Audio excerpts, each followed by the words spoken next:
Pada kesempatan kali ini, saya akan menjelaskan mengenai masalah ekonomi pada sistem ekonomi.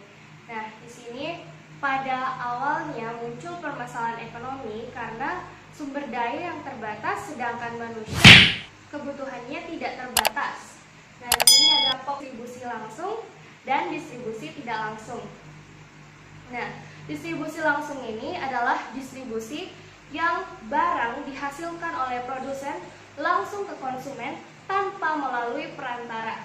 Nah, sedangkan distribusi tidak langsung di sini adalah distribusi di mana produsen menghasilkan barang tidak langsung ke konsumen dan melalui perantara. Contohnya apa? Contohnya pabrik yang memberikan pada toko-toko grosir atau toko-toko besar barang, dan toko-toko besar inilah yang menjual hasil produsen tersebut kepada konsumen.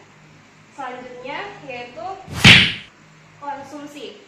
Nah, konsumsi ini, permasalahan konsumsi ini muncul karena adanya ketidakmampuan seorang konsumen dan ketidakseleraan seorang konsumen.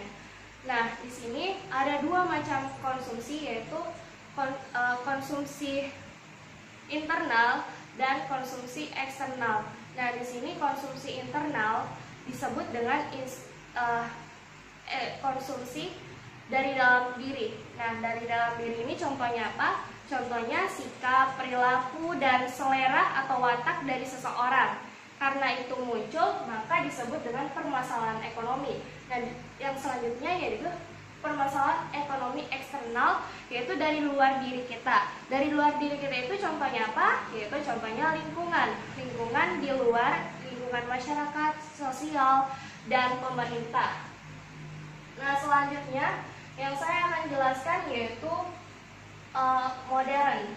Pada aliran modern. Nah, apa saja? Terdiri dari what, who, and for whom. For whom ya. Apa yang akan diproduksi? Ini what, apa yang akan diproduksi. Nah, why, bagaimana produksi dilakukan. Sedangkan for who, untuk siapa hasil produksi itu. Dan selanjutnya yaitu sistem ekonomi. Sistem ekonomi ini terdiri dari 4 macam. Yang pertama yaitu sistem ekonomi tradisional, yang kedua yaitu sistem ekonomi terpusat, dan yang ketiga yaitu sistem ekonomi pasar atau biasa yang disebut dengan sistem ekonomi liberal, dan yang terakhir yaitu sistem ekonomi campuran. Nah, sistem ekonomi tradisional ini di mana yaitu cara adat dan istiadatnya dilakukan dari turun-temurun.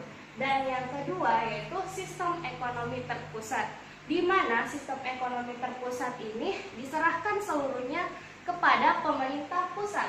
Dan sistem ekonomi pasar atau sistem liberal ini yaitu sektor yang memberikan seluruhnya kepada permintaan dan penawaran masyarakat.